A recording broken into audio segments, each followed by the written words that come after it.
ഓഹോ, ഇതൊരു പുതിയ മൂവ്മെന്റ് ആണല്ലോ. അവൻ ജയിലിൽ നിന്ന് ഇറങ്ങിയിട്ട് ഒരാഴ്ചയായുള്ളൂ സാർ. ആട്ടെ, നിങ്ങൾ പെറ്റീഷൻ കൊടുത്തോ? ഇല്ല സാർ. കൊടുക്കണം, ഉടൻ തന്നെ കൊടുക്കണം. ശരി സാർ. ഓക്കെ.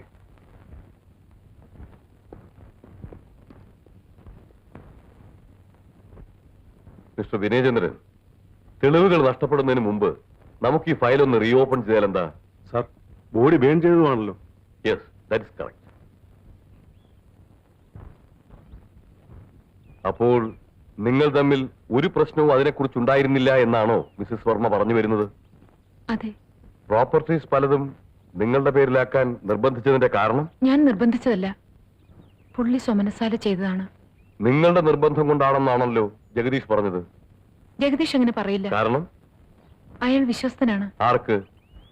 നിങ്ങൾക്കോ അതോ മിസ് വർമ്മയ്ക്കോ? ഞങ്ങൾ രണ്ടുപേർക്കും. മിസ്റ്റർ വിനോദിനെ നിങ്ങൾക്കറിയാമോ?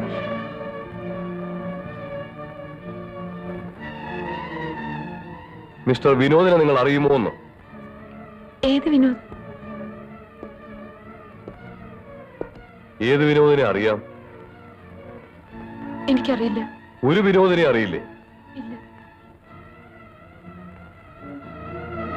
ഈ ഫോട്ടോ ശ്രീദേവിയുടേതാണോ? അതെ. ഈ അടുത്ത് നിൽക്കുന്ന ആരാ?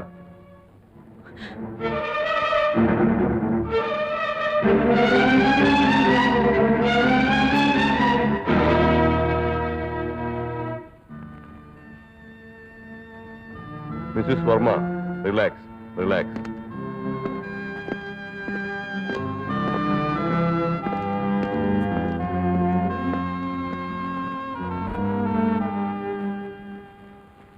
സത്യം പറയണ റാസ്കൽ. അയ്യോ അയ്യോ, സത്യം പറഞ്ഞില്ലെങ്കിൽ കൊന്നു കളഞ്ഞു. വർമ്മയെ കൊന്ന അന്ന് രാത്രി. കൊന്നതോ? അതെ,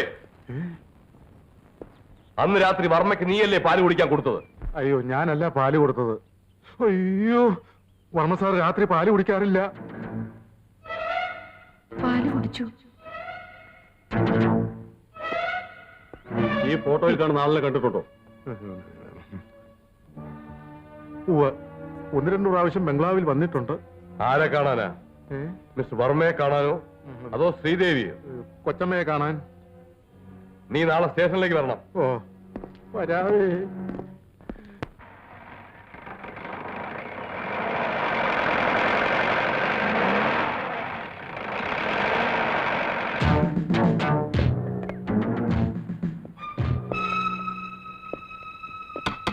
ആരുമില്ലേ ഇവിടെ?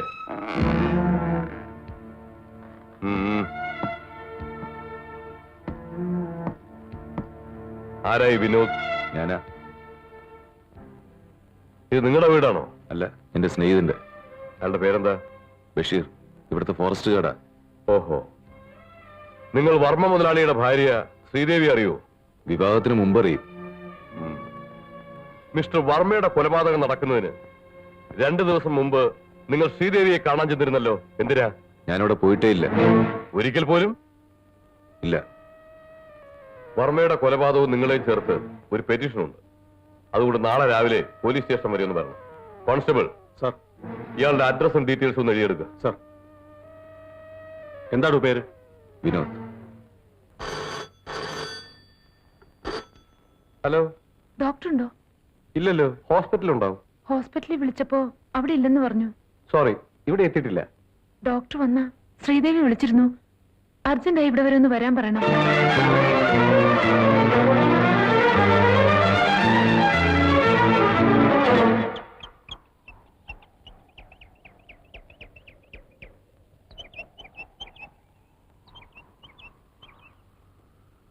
ഡോക്ടർ എവിടെ? അവിടെയുണ്ട്.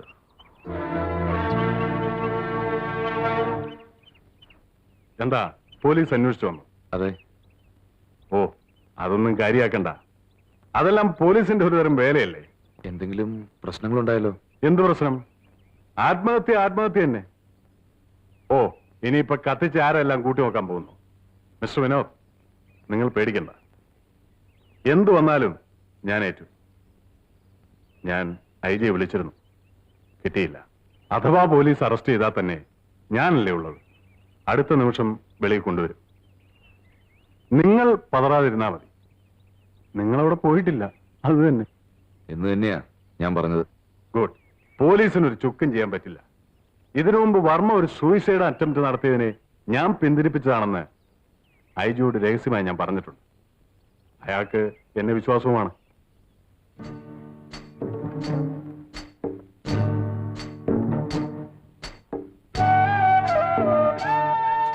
വിനോദ്, ആ സിന്ധുമോള് ഒന്ന് മാറ്റി. ഞാനില്ലാത്തപ്പോൾ ഇവിടെ നിർത്തുന്ന അത്ര പന്തിയല്ലെന്ന് എനിക്ക് തോന്നി. എനിക്കാണെങ്കിൽ ശ്രദ്ധിക്കാൻ സമയമില്ല. ആ വിനോദ് വെക്കുള്ളൂ. ആ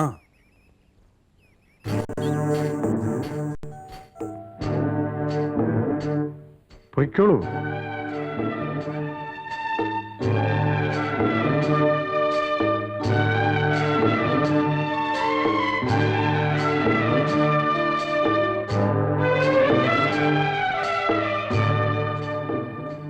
സിന്ധുമോൾ എവിടെ? സിന്ധുമോളെ ബോർഡിങ്ങിൽ ചേർത്തു. ഏത് ബോർഡിങ്ങിൽ? അറിയില്ല. ഡോക്ടർ, ദയവേത് വിനോദിനെ രക്ഷിക്കണം. എനിക്ക് വേണ്ടി ഒരിക്കൽ വിനു ജയിലിൽ പോയതാ. വീണ്ടും ചെയ്യാത്ത കുറ്റത്തിന് പ്ലീസ് ഡോക്ടർ. പോലീസ് വിനോദിനെ അന്വേഷിക്കുന്നുണ്ട്. ഞാൻ ഒരിക്കലും നിങ്ങളുടെ പേര് പറയില്ല. Help me please. ശ്രീദേവി എന്തായി പറയുന്നത്? ഇത് എന്റെ കയ്യിലിരിക്കുന്ന കാര്യമാണോ? I will try. ഞാൻ ശ്രമിക്കാം. ഞാൻ മറ്റാരോടാ ഇതൊക്കെ പറയാ? ശ്രീദേവി ആരോടും ഒന്നും പറയാൻ നിൽക്കണ്ട. അതൊക്കെ അങ്ങനെ നടക്കും. ഒരുപക്ഷെ വിനോദിനെ പോലീസ് അറസ്റ്റ് ചെയ്തെന്നും വരാം. ഇന്ത്യൻ ശിക്ഷാ നിയമം 302 വകുപ്പ് അനുസരിച്ച് വിനോദിനെ വധശിക്ഷയ്ക്ക് വിധിച്ചെന്നിരിക്കും. അതിന് മിസ്സിസ് വർമ്മയ്ക്കോ ഡോക്ടർ തോമസ് കുര്യനോ എന്തിരിക്കുന്നു? ഇങ്ങനെ നിർദ്ദയം സംസാരിക്കരുത് ഡോക്ടർ. നിർദ്ദയം എന്നെ കൊണ്ട് പ്രവർത്തിപ്പിക്കാതിരുന്നാൽ മതി. മകൾ സുഖമായി ജീവിക്കണമെന്ന് ആഗ്രഹിക്കുന്നെങ്കിൽ ഞാൻ പറയുന്നത് കേൾക്കുക. Don't argue with me. മനസ്സിലായല്ലോ?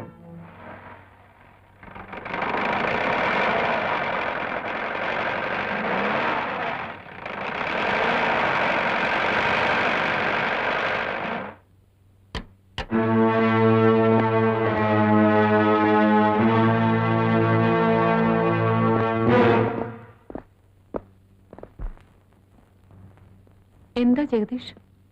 ഞാൻ ഇങ്ങോട്ട് താമസം മാറ്റി എന്താന്ന് ആലോചിക്കുക. അതെന്താ? അല്ല, മാഡത്തിന് ഏകാന്തത ഒരു ബുദ്ധിമുട്ടായി തോന്നി കാണും. എനിക്കെന്താ ബുദ്ധിമുട്ട്? വർമ്മ സാറിന്റെ മരണം കൊലപാതകമാണെന്നുള്ള പോലീസിന്റെ സംശയത്തിൽ വിനോദിന് മാത്രമല്ല മാഡത്തിനും പങ്കുണ്ടെന്നായിരുന്നു പരാതി.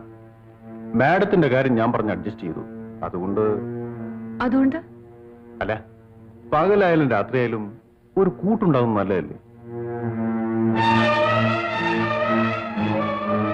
വേറൊന്നല്ല, ഞാൻ ഈ വീട്ടിൽ താമസിച്ചാലും രാത്രി മാഡത്തിനോട് ഉറങ്ങിയാലും വേറെ ആരും അറിയാൻ പോകുന്നു.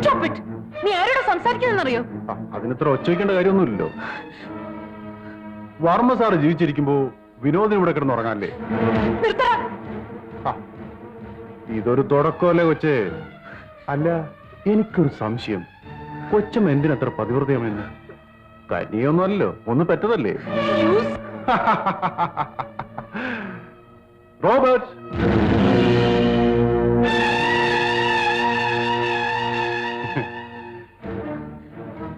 ആരും അറിയില്ല. ഞങ്ങൾ രണ്ടുപേരും മാത്രമേ ഉള്ളൂ. ഒന്നുകൂടി ആലോചിക്ക്. ഞങ്ങൾ പോയിട്ട് വരാം. ഇതൊക്കെ ഇവിടെ പുതുമയൊന്നുമല്ല ശ്രീദേവി. വരട്ടെ.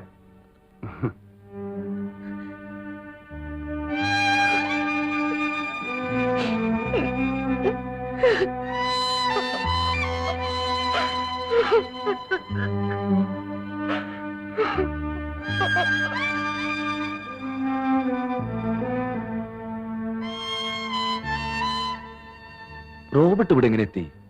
അതും ജഗദീഷിന്റെ കൂടെ? ഇതിലെന്തോ ചതിയുണ്ട് വിനു. എനിക്കാകെ ഭയമാവുന്നു. ഞാൻ സത്യം പറഞ്ഞ് പോലീസിന്റെ പിടിയിൽ നിന്നും വിനുവിനെ രക്ഷിക്കാം. ആ ഡോക്ടർ പ്രതീക്ഷിക്കുന്നതിൽ അർത്ഥമില്ല. അവിവേകം കാണിക്കരുത് ശ്രീദേവി. എന്റെ കാര്യം ഒരു പ്രശ്നമല്ല, പക്ഷെ നമ്മുടെ കുഞ്ഞിന്റെ കാര്യം. ശ്രീദേവി കരഞ്ഞിട്ട് കാര്യമില്ല. നമുക്ക് ബുദ്ധിപൂർവ്വം കരുക്കൾ നീക്കണം. ഭയപ്പെടാതെ എല്ലാം ഞാൻ ശരിയാക്കാം. ശ്രീദേവി എങ്കിലും എന്റെ കൂടെ ഉറച്ചു നിന്നില്ലെങ്കിൽ ഞാൻ പതറിപ്പോവില്ലേ? ധൈര്യമായിട്ട് പൊക്കോളൂ. കുഞ്ഞിനെ രക്ഷപ്പെടുന്ന കാര്യം ഞാൻ ഏറ്റു. പക്ഷെ ഡോക്ടർ തോമസ് കുര്യൻ അവനെ ഞാൻ വെറുതെ വിടില്ല. അയാൾ എന്നെ ചതിക്കുകയായിരുന്നു. ടൈം കഴിഞ്ഞു. പൊയ്ക്കോളൂ.